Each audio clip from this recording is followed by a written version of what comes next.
So Bandai Namco localization teams admit that they order Japanese devs to censor their female character designs. Quote, we tell them that the cleavage is a bit too exposed or the skirt is a bit too short. Let's be frank, there is something fundamentally broken in an artistic medium when those in charge of its shepherding have begun to proudly censor and boast about censoring a given artist's personal work. Sadly, such is the case for the medium of video games, as the localizers responsible for bringing Bandai Namco's Japanese titles to the Western world, puritanical censorship of said works, particularly any sexy female designs therein, has become not just common, but the industry norm. This unfortunate fact was recently confirmed by representatives from both Bandai Namco and Bandai Namco Europe during a recent interview given to the Japan Times, Matthias Sina. Asked for their thoughts on the local round of discourse surrounding English language localizers' ongoing self-important butchering of Japanese media, Bandai Namco Europe senior localization manager Frank Frankke Gentry offered his support to this cultural imperialism and praised just how effective their censorious efforts have been, particularly regarding how Japanese game developers dress their heroines. We tell them that the cleavage is a bit too exposed or the skirt is too short, said Gentry. Before they weren't very flexible, but they've become more proactive on such subjects. All right, I'm going to jump over to this one, which has a great image for the title, and read this part. These proactive changes encouraged by their Western counterpart has led the Japanese developers anticipating the desires of localizers. Masayoshi Yokoyama, the executive producer of the Like a Dragon series, explained how they now seek out the opinions of localizers when developing the game. Quote, many representations which were normal in Japan in the first Like a Dragon games are no longer acceptable today. We ask our teams in the United States and Europe to read the game's script, and they tell us if they see things that wouldn't be acceptable in their country. Traitors.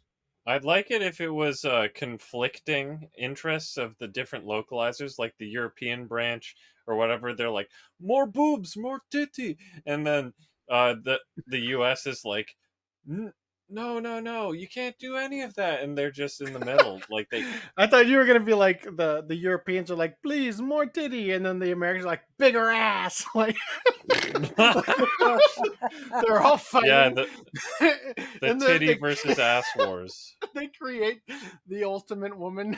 It looks like the Vroid character creator we did at the end of it.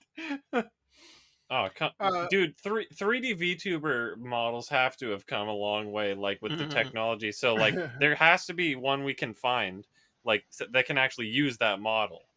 Back 20 years ago, when people weren't on the internet as much, you could get away with, well, okay, well, the Japanese people have the skimpy version and America gets the prudish version, right? But now, when it's so connected that you can easily find the trailer or gameplay from Japan. Yeah. Americans know what you're holding out on them. Mm-hmm. So now, if you do release a version in Japan and a version in America that's different, the Americans are going to look at that and say, what the heck's going on? And it's going to cause a controversy that you've taken it out. Whereas if you had just left it in, the controversy over, oh, well, this character is too skimpy, that's probably not going to affect your Bottom sales line. number. Yeah. Because most of the people that are arguing for censoring this stuff aren't playing the games to begin with. Yeah. Like that's the bottom line. And pay attention to how often you hired the actress, she's not fat enough. She's not also disabled and queer and like all that kind of shit that happens whenever you bend over backwards to please the woke mobs, especially, it's never enough, right? So it's like, stop trying to capitulate people that hate you and focus on making the people who are paying your salary happy, What if they strategically made, like, the Cantonese dub have a fat lady? So it's like, okay, there you go, you have your option. Go ahead, There you listen if go. you want. Yeah, just use AI and pretend that the person is overweight. It's an Make her sound obese AI, okay? crank the obesity meter on this voice. No, that's an anorexic AI. I know it when I hear it. Let's see. So, despite this brazen admission from the company's European arm, Bandai Namco localization project manager Pierre Froget still believes, without a hint of irony, that localizers are working to ensure that, quote, the player, whichever country they're from, should understand and feel the same thing as someone playing in the original language. Quote, efforts have been made to understand the needs of the English speaking world, he noted. The English speaking world needs titty. I have spoken.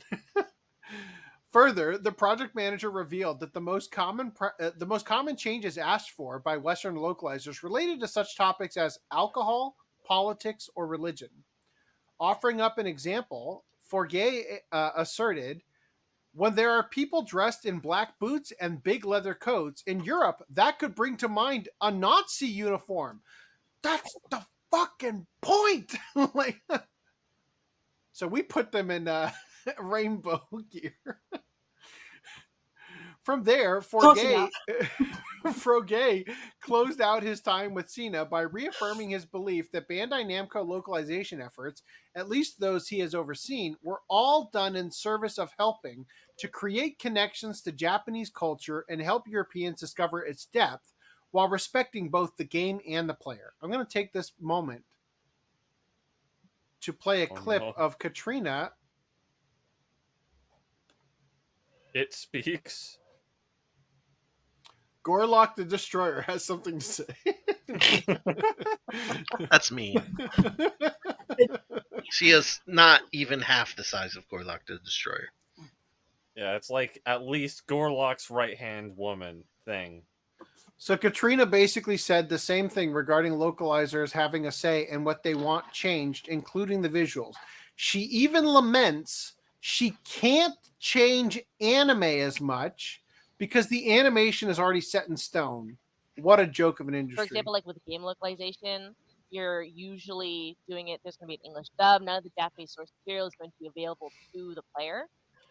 So you can get a lot more creative with it. You can, adjust the cultural interpretations as you need to. At some cases, you can even contact the developer and be like, "Hey, I want to change this little visual aspect so it works better with our culture." So you have a little bit more control over what the player is going to experience as a localizer. Control. How with video content, um, especially animated content, with animation, you can do so many fantastical things. Like you can have crazy stuff popping in and out. You can have like almost like a music video as quality where there's like abstract things happening in the background, or they zoom in on an object that really shouldn't exist. Like there's a lot of really cool stuff you can do with animation. But it's on screen and you can't change that. So when it comes to stuff like cultural references, um, there's nothing much that I can do to change that. So there you go. What is she even saying? Like, what the fuck? With animation, you can do cool animated music videos and zoom So in on I things. think Like, what she means is that It's there are already things drawn. you You can can't just swap an asset or something well, like yeah, no, that. but that's what she I gets think to later. specifically But like think about how in, for example, Death Note, when he talks about the drawer that he rigs up with like the lighter fluid and everything, like I'll they do take like a potato chip and eat it. they do like a X-ray view, and they kind of like showcase the inner workings of how the device would work and everything.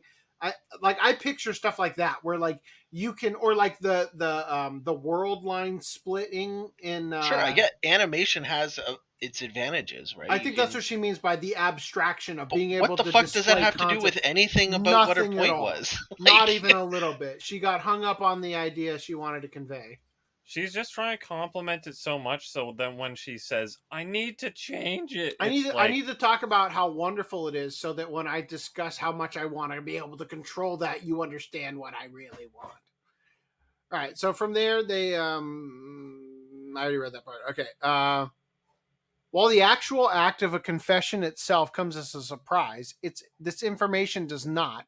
as recent years have seen Bandai Namco adopt female character censorship as part of their standard operating procedure for some time. In 2018, the company removed the Phantom Remedy mission from the North American release of One Piece World Seeker Phantoms DLC, due simply to the fact that it featured a fan service scene of the female Straw Hat members enjoying a dip in a hot spring. Last year, data mining into their upcoming Amazon Games published MMO Blue Protocol revealed that US players will be presented with less sexualized and less feminized versions of the original Japanese character models. Look what they've taken from Of what game? Blue Protocol. Oh, okay.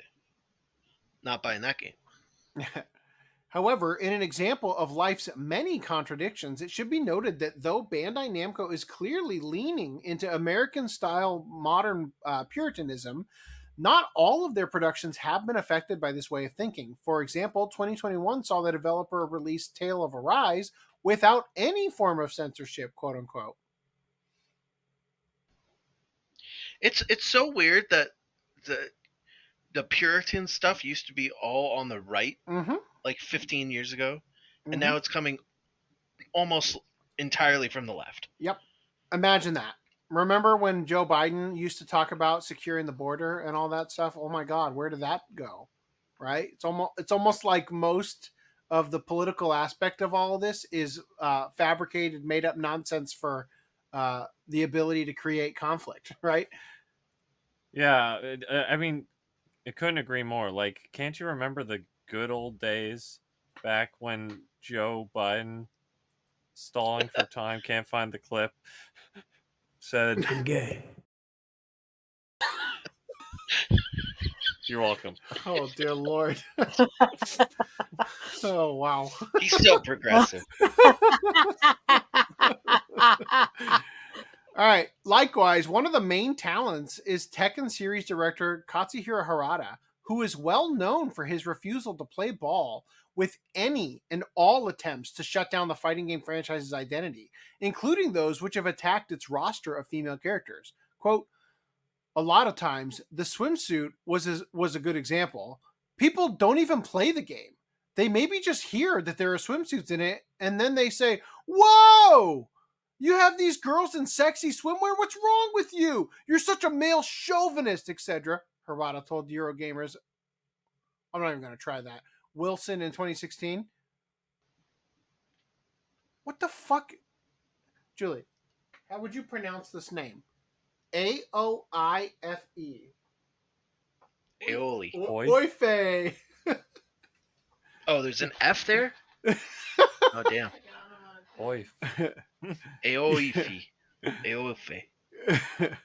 Anyway, but quote, but what they don't know is that it started off in the arcade and it's a season like you do for Christmas, Halloween or whatever, he added.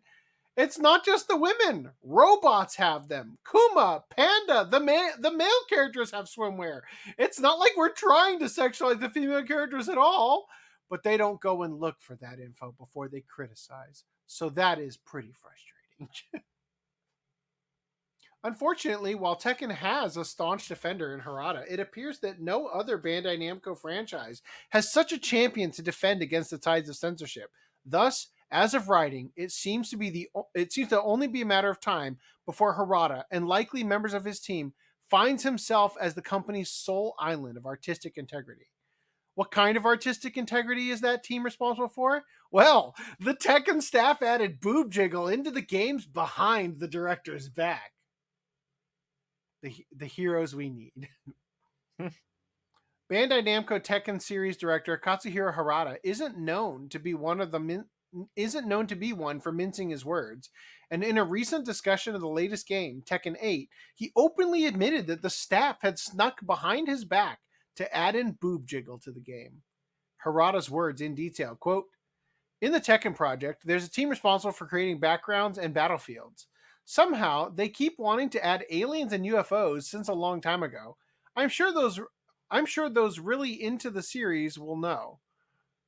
There have been aliens in the background since Tekken 5. It happens even when I tell them to stop. They're adding it into the background without my permission. Now, I'm not saying this in a sexual, and it's very natural for a human body, but you know how breasts will move, right?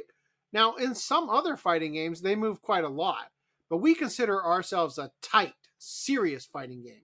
When I say Tight. tight, I mean literally our breasts don't move. And yet, despite having no movement beforehand, during the mastering process, the boobs suddenly start jiggling.